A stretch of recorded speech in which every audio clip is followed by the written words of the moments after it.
So Joe, I have a question for you. When Yes. you recently moved to a new town, so when you are looking for new restaurants, how do you make your decisions?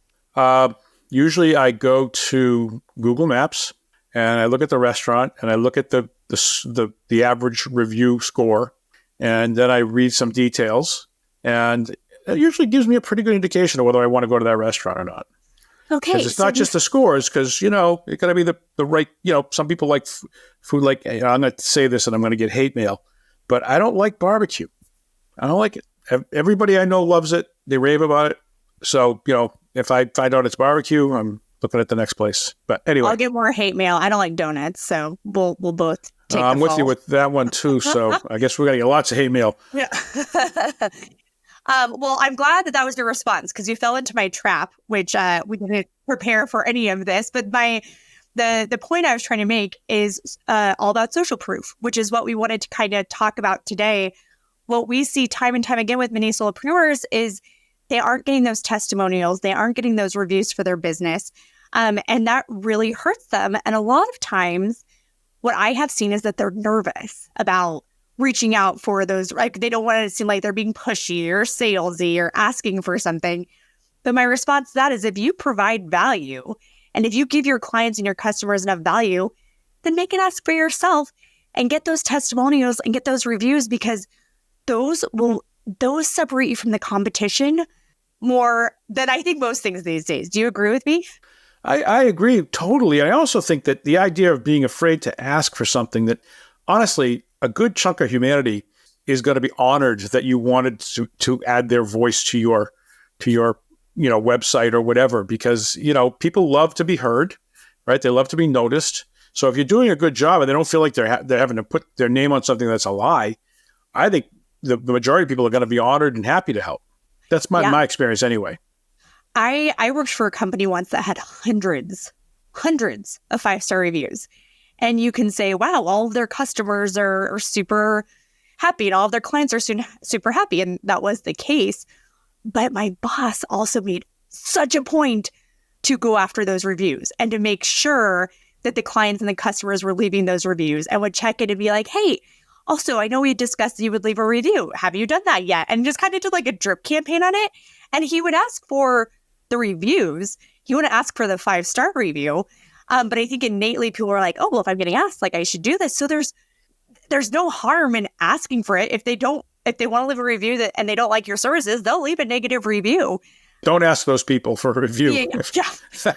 There's actually a software out there where it emails your clients automatically for a 5-star review, and it'll automatically post the 3 stars and up. And if it's 2 stars or less, it sends you an email asking for the feedback to be sent to you directly and why. So there's tools that can even do this for you. But I think a lot of people assume that people just out of pure goodwill will leave reviews and testimonials, which some people do, but making that ask isn't a bad thing either. And I think you need to see it as, I have provided so much value for these clients and customers, I can make this tiny ask in return. Well, going back to what we talked about in the last podcast is this concept of, marketing being about just building trust first and then inspiring action once you've built that trust.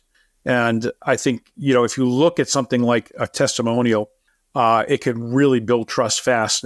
But I do think there's some distinctions in testimonials. You see a testimonial that's got no name. That doesn't do much for me. That's probably, the business owner or the business owner's mother.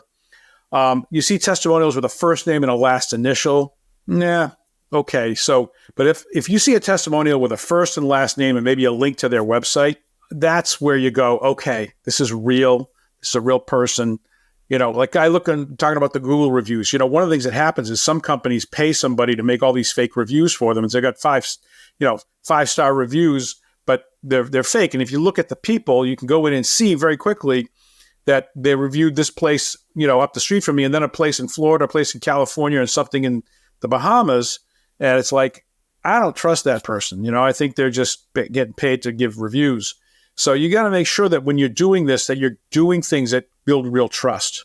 Well, and it's funny you say that, because we are grateful enough that we have primarily 5-star reviews for our podcast. And those are genuine. We're so appreciative of those.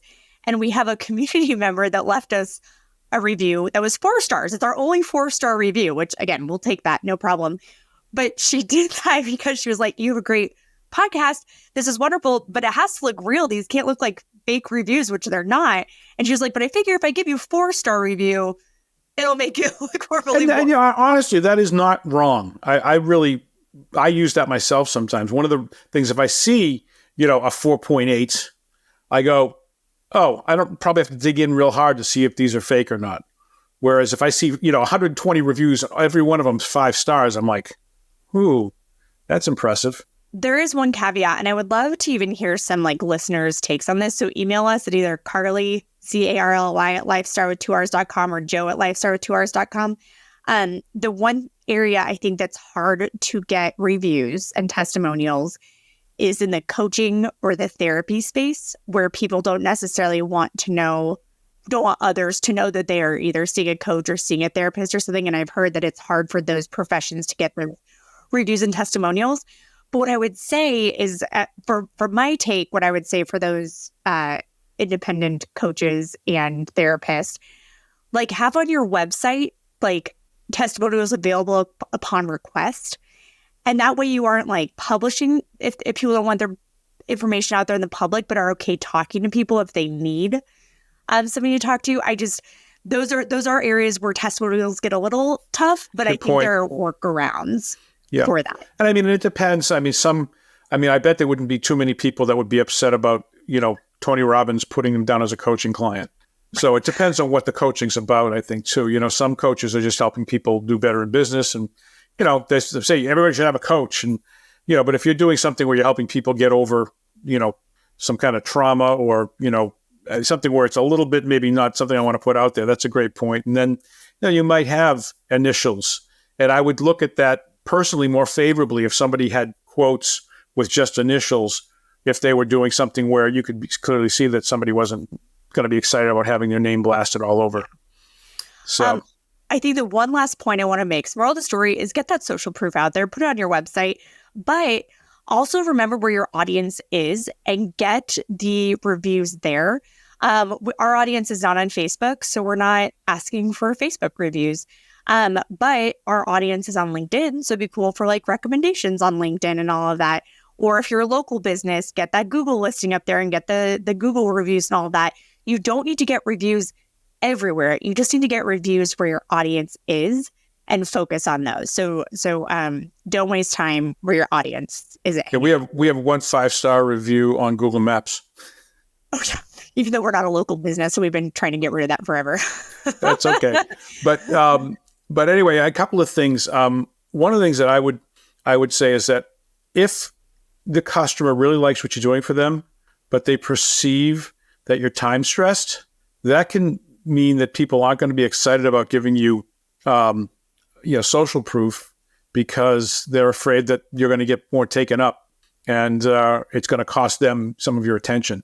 So it's important, I think, if you're doing something that's personal, touch-based with people, if you are time stressed, you probably don't want to let your customers know that because it's going to make it harder for them to be excited about sharing your stuff. And if you are time stressed, you better start looking at some other things like automation and outsourcing. We can talk about that in another podcast. But but I just think that that's something that I've had that experience myself of working with somebody I really like working with, but being worried that putting the word out too broadly was going to cause them to stop being able to pay as much attention to me. Mm-hmm. That's a great point. Oh, another cool thing. Did you know that if you put your social proof next to your lead capture form, like if you put it right there, that the response rate on the form goes up drastically? And I think that this is something that people should really realize, that if you have some social proof, you can put it elsewhere too, but if you put a little bit of social proof next to your form, that the submission rate goes up a lot. Yeah, that's a great point. Yeah. And put it on your website, put it on your homepage, just wherever it makes sense to put it, next to a lead capture form, do it. But yeah, that's my 2 cents. That's all I got for today, Joe. Me too. All righty. All right, listeners. Well, thank you so much for tuning in. As usual, please leave that 5-star review, subscribe to our YouTube, subscribe to the podcast platform of your choice. We love putting on these shows for you and want to continue doing so. We appreciate that. We'll see you on Tuesday with another guest interview on the Aspiring Solopreneur. Take care. Bye-bye.